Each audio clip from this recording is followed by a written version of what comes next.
सुंदर असा सुखी समाधानी परिवार होता. ऐका माता माऊल्यांनो. आणि नेमकेच त्या दोघांचं लग्न झालेलं होतं. काही वर्षानंतर त्यांना एक मुलगा त्यांच्या घरी आला, जन्माला आला. आणि मग तो मुलगा जन्माला आल्याच्या नंतर दोघांना आनंद झाला. अरे मला मुलगा झाला, मला मुलगा झाला. अख्ख्या गावात त्या बापानं पेढी वाटली. मुलगा झाला, मुलगा झाला. असं करता करता तो मुलगा महिन्याचा होऊ लागला. 2 महिन्याचा झाला, 3 महिन्याचा झाला, 5 महिन्याचा झाला. माता माऊल्यांनो ऐका, तो मुलगा वर्षाचा होणार होता. 1 वर्षाचा होण्याकरता फक्त 5 दिवस राहिले होते. किती? 5 दिवस त्या ठिकाणी राहिले होते. ऐका. आणि मग त्या दोघा पती पत्नीना आनंद त्यांचा गगनामध्ये मावत नव्हता. अरे माझ्या बाळाचा बर्थडे, माझ्या बाळूचा पहिला वाढदिवस आहे. आणि पहिला वाढदिवस मला माझ्या मोठ्या थाटा माटात माझ्या बाळूचा वाढदिवस साजरा करायचा आहे. दोघं पती पत्नींची चर्चा चालू होती. ते बाळ, ते छोटंसं वर्षाचं बाळ दोघांच्या मध्ये बसलेलं आहे, हसतंय, खेळतंय. उद्या माझा बर्थडे, उद्या माझा जन्मदिवस आहे. त्या दोघा पती पत्नींची चर्चा चालू आहे की अहो ऐकलत का, याच्या काकाला आपण बोलू. अहो ऐकलं का, याच्या मावशीला बोलू, माझ्या बहिणीला बोलू, तुमच्या भावाला सुद्धा बोलून घ्या, याच्या मामाला सुद्धा बोलून घ्या. अशी त्या दोघांची 5 दिवस अगोदर काय चालू आहे, चर्चा चालू आहे. दोघांना आनंद झाला की 5 दिवसानं माझ्या बाळूचा बर्थडे, हा कार्यक्रम करायचा. अख्ख्या गल्लीला आपण जेवण करायचं, अख्ख्या गल्लीला आपण वाढदिवसाला बोलवायचं. असा त्यांची त्या ठिकाणी चर्चा चालू आहे. त्या पोराचा, त्या बाळूचा जन्मदिवस जवळजवळ आला. 2 दिवस त्या बाळूच्या बड्डेला राहिलेले होते. आदल्या दिवशी समजा उद्या बाळूचा बड्डे, आणि आदल्या दिवशी त्या दोघा पती पत्नीने लिस्ट तयार केली. लिस्ट, उद्या काय आणायचंय, काय नाही आणायचं, बाळूला कोणता ड्रेस घ्यायचा, काय आणायचंय, काय स्वयंपाक करायचंय, काय नाही करायचं, कोणाला बोलवायचं, कुणाला काय द्यायचं, याची त्या दोघा पती पत्नीने लिस्ट अशी त्या प्रकारे त्या ठिकाणी केली. ऐका. आणि ते पोरग, तो बाळू त्या ठिकाणी बसला. आपल्या आईला म्हणतो, आई ये आई, मला उद्या हा ड्रेस घ्यायचा, पप्पा मला तो टोप घ्यायचा, मला टोपी घ्यायची, मला तो ड्रेस घ्यायचा, मला केक आणायचा. पप्पा उद्या मामाला बोलवायचं बरं का, मम्मी उद्या मावशीला बोलव, काकूला बोलव, काकूच्या पोरांना बोलव, माझ्या भावाला बोलव बरं का. असा तो 1 वर्षाचा पोरगा त्या ठिकाणी बोलू लागला, सांगू लागला. आणि त्या दोघांना सुद्धा अतिशय अशा प्रकारचा आनंद त्या ठिकाणी झाला की उद्या माझ्या एकुलत्या एका लेकाचा काय आहे, तो वाढदिवस आहे, जन्मदिवस त्या ठिकाणी माझ्या पोराचा आहे. आणि मग त्या दिवशी त्या रात्री ते दोघं जण झोपी गेले. त्या बाळूच्या बड्डेचा जन्मदिवस त्या ठिकाणी उजाडला. सकाळ सकाळची वेळ आहे. आणि सकाळ सकाळची वेळ असताना लवकर आंघोळी बिंगोळी केल्या, चहा पाणी केला. आणि हे दोघंच्या दोघं गाडीवर बसले. एकुलता एक तो बाळू, आपला पोटचं पोरग त्या दोघांच्या मध्ये बसलेलं आहे. आणि ती जी लिस्ट तयार केली होती, त्या लिस्टीमध्ये जे सामान लिहिलेलं होतं, ते सामान तो किराणा आणण्याकरता ते जाऊ लागले. एकुलता एक पोरग, पोटचं लेकरू बाळू, तो मध्ये बसलेला आहे. आणि त्या दोघा पती पत्नींची त्या गाडीवर सुद्धा तीच चर्चा. अरे अहो ऐकलत ना, माझ्या बहिणीला आठवणीनं फोन करा बरं का, माझ्या भावाला आठवणीनं फोन करा, नाही तर तो रागवल. अगो हो, मी फोन केलेला आहे, डबल फोन करून देतो, सगळ्यांना बोलू, मामाला बोलू, काकाला बोलू, सर्वांना आपण त्या ठिकाणी बोलू. तेवढ्यात ते 1 वर्षाचं होणारं बाळ, तो बाळू तेवढ्यात म्हणतो, पप्पा पप्पा मला ड्रेस केव्हा घ्यायचा आहे, पप्पा पप्पा मला असा केक आणायचा आहे, पप्पा मला असा टोपी आणायची, पप्पा पप्पा सांगा ना आपण केक घ्यायला केव्हा जाणार आहे, पप्पा सांगा ना मला केव्हा ड्रेस घ्यायचा आहे. पप्पा त्याचे पप्पा म्हणू लागले, अरे बाळा थांब, आता थोड्याच अंतरावर आपण दुकानामध्ये जाऊ, सगळा किराणा आणू, तुला कपडे आणू, सर्वांना भेट देण्याकरता गिफ्ट आणू. आणि अशी त्यांची चर्चा चालू आहे. सज्जन हो माता माऊल्यांनो, दुर्दैव असं त्या तिघांचं की समोरून यांची गाडी चालली आणि समोरून एक भला मोठा ट्रक, आणि तो ड्रायव्हर दारुड्या होता, पेलेली होती खूप त्याने. आणि त्या दारूच्या भंगीमध्ये त्याने तो ट्रक त्या तिघांच्या अंगावर टाकला.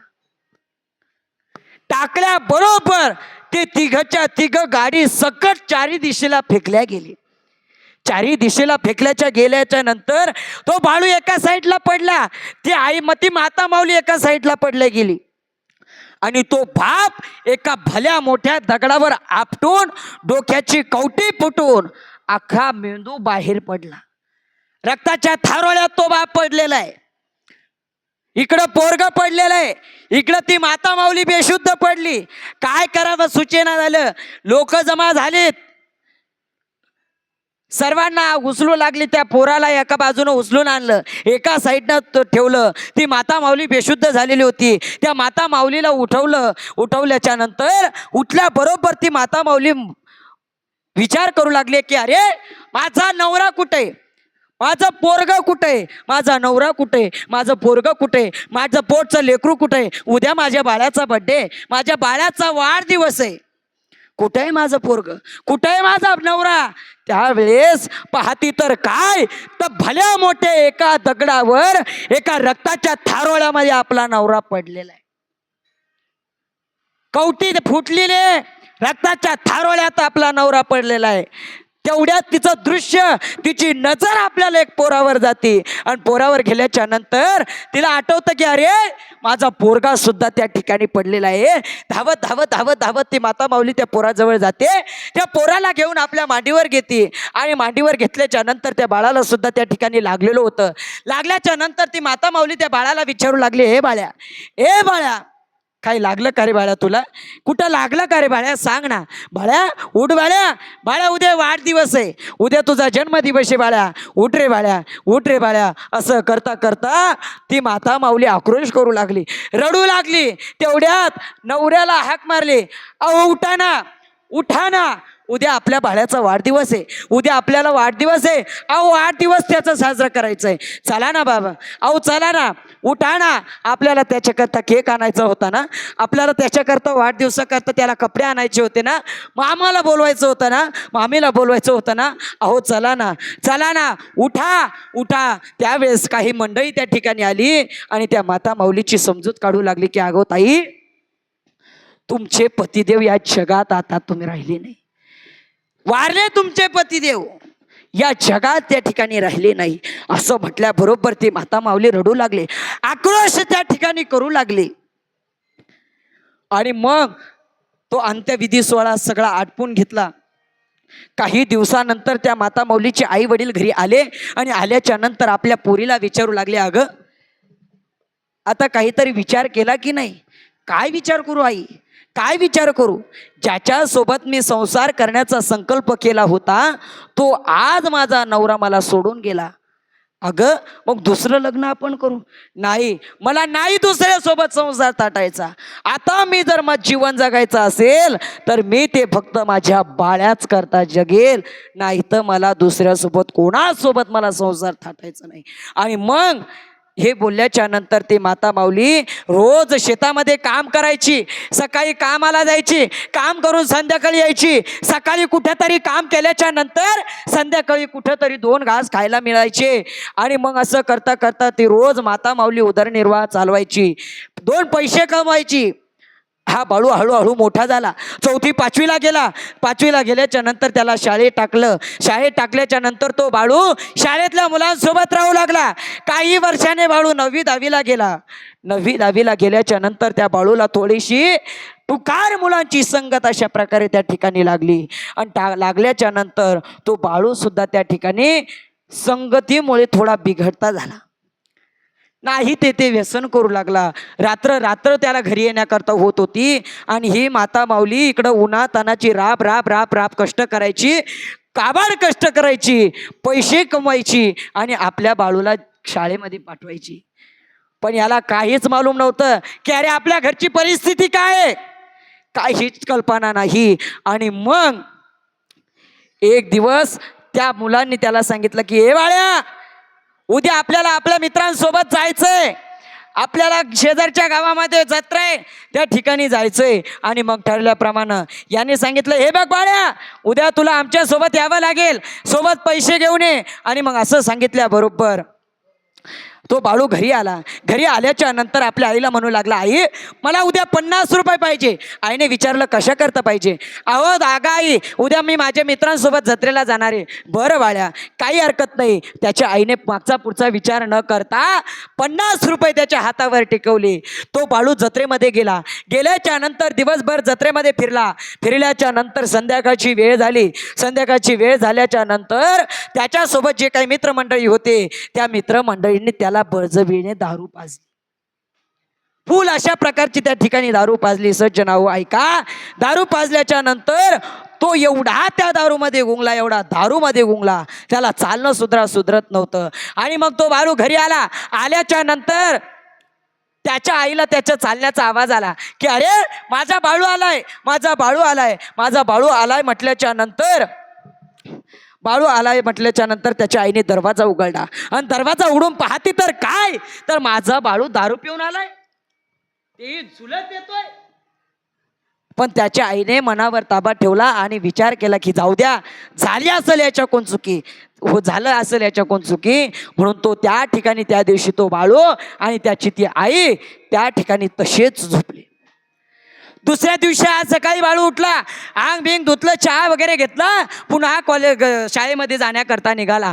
जात असताना मनात विचार करू लागला की अरे मी उद्या काल एवढी दारू पिऊन आलो, तरी सुद्धा माझी आई मला काही बोलली नाही, काही रागावली नाही. याचा अर्थ मी जर दारू पिली तर माझी आई मला काहीच बोलणार नाही. नीट ऐका बरं का, मी का सांगतोय, मुलांना जर वेळेवर संस्कार लागले तर आपल्याला हे करण्याची वेळ येत नाही. म्हणून मुलांना वेळेवर सावध करा. तो बाळू त्या ठिकाणी विचारू लागला, आता मी जर दररोज जरी दारू पिली तर मला कोणी काही बोलणार नाही. असा तो रोज करता करता दारू पिऊन यायला लागला.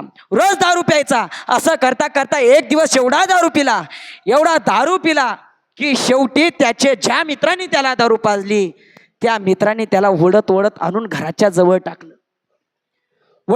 टाकल्याच्या नंतर आईला आठवलं, अरे माझा बाळू आलाय म्हटलो. बरं, लगेच त्या माता माऊलीनं दरवाजा उघडला. पण दुर्दैव त्या दिवशी की त्याच्या आईला बरं वाटत नव्हतं, डोकं दुखत होतं, चक्रा अशा प्रकारच्या त्या ठिकाणी येत होत्या. म्हणून त्या माता माऊलीने सुद्धा जेवण केलं नाही. त्या दिवशी ती कामाला सुद्धा गेली नाही. आणि मग तो बाळू घरामध्ये आल्याच्या नंतर त्याच्या आईला म्हणू लागला, ए म्हातारे मला जेवायला दे, मला भूक लागली. दोलडी उघडून पाहतो, दोलडीत काही नाही. पातेलं पाहतो, पातेल्यात भाजी नाही. त्याची आई म्हणू लागली, अरे बाळा मला बरं वाटत नाही रे, म्हणून आज मी स्वयंपाक सुद्धा त्या ठिकाणी केला नाही, मी सुद्धा जेवले नाही. त्यावेळेस तो बाळू रागावला आणि रागाच्या भरात त्या बाळ्याने आपल्या आईच्या एका कमरेत लाथ मारल्याबरोबर ती दुखत असणारी माता माऊली एका भाजीच्या कडेला जाऊन पडली, रडू लागली, आक्रोश करू लागली. गावात घरा शेजारची काही मंडळी काठ्या घेऊन आली, लाकडं घेऊन आल्याच्या नंतर त्या बाळूला मारू लागली आणि मारत असताना डोक्यात मारू लागले, पाठीत मारू लागले. मारत असताना त्या माता माऊलीने विचार केला की अरे ही लोक माझ्या मुलाला मारताय. म्हणून ती माता माऊली धावत त्या बाळ्याजवळ गेली. बाळ्याजवळ गेल्याच्या नंतर त्या लोकांना अडवू लागले, अगं अरे मारू नका माझ्या बाळाला, मारू नका. ऐका, कमरेत लाथ घातल्यावर सुद्धा ती माय त्या लोकांना जाऊन सांगते की माझ्या बाळाला मारू नका. अरे दारू पितो, ती माझ्या पैशाची पितो, तुमच्या पैशाची पितो का? त्यावेळेस नाईलाजाने त्या बाळूला त्या आईने सोडलं, आपल्या पोटाशी धरलं आणि कवटाळून त्याचे मटा मुके घेऊ लागले. मला सांगण्याचं तात्पर्य एवढंच आहे की आपण वेळेवर त्या ठिकाणी संस्कार लावा. नाही संस्कार लावले तर काय होईल आता तुम्हाला कळालंच असेल. व्यसनाच्या आधीने मुलं जातील. खोटं सांगत नाही. आपल्या या नर्मदा आध्यात्मिक वारकरी शिक्षण संस्थेमध्ये असे सुद्धा काही मुलं होते, घरून येण्याच्या अगोदर त्यांचे घरचे म्हणायचे, बाबा हा खूप पुड्या खातो, हा खूप हे करतो. पण एक सांगू, आमच्या नर्मदा मैयाची कृपा, सद्गुरू जोग महाराजांची कृपा एवढी आहे की ते मुलं आज पखवाज वाजवत आहे, ते मुलं आज गायन करताय. संस्कृत मधलं स्तोत्र अशा प्रकारे त्या ठिकाणी म्हणताय. ही सद्गुरु जोग महाराजांची आणि नर्मदा मैयाची त्या ठिकाणी कृपा आहे.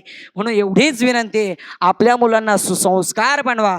नाहीतर काय होतंय आपल्याला मालूम आहे, आपली वेळ त्या ठिकाणी संपलेली आहे. बरोबर 10 त्या ठिकाणी वाजलेले. म्हणून झालेली सेवा हे पांडुरंग परमात्म्याच्या चरणी अर्पण करतो, श्री गुरूंच्या चरणी अर्पण करतो. आज तसं पाहिलं जातं, माझी एका प्रकारे परीक्षाच होती. एकूण हे 2 सर, पुढून दामोदर बाबा, आमचे श्रीगुरु पवन महाराज, एका प्रकारची परीक्षाच होती.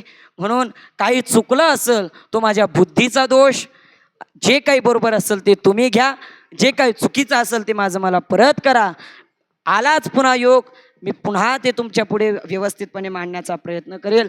पण जे काही चांगलं असेल ते तुम्ही घ्या, चुकीचं असेल ते मला माझं परत करा. असे एका ठिकाणी सांगितल्याच्या नंतर एवढी विनंती आहे फक्त, जे काही चांगलं आहे असं मी तुम्हाला सांगितलं. एका जणांनी माझी चांगली चप्पल होती नवी, 30 पळून नेली. म्हणजे असं कोणी करू नका बरं का पोरं, त्याच्या धाका नाही, मी चपला इकडे ठेवून राहिलो. म्हणून एवढी विनंती सर्वांना आहे. झालेली सेवा पांडुरंग परमात्म्याच्या चरणी, सद्गुरू जोग महाराजांच्या चरणी, आणि सेवेला या ठिकाणी पूर्ण विराम.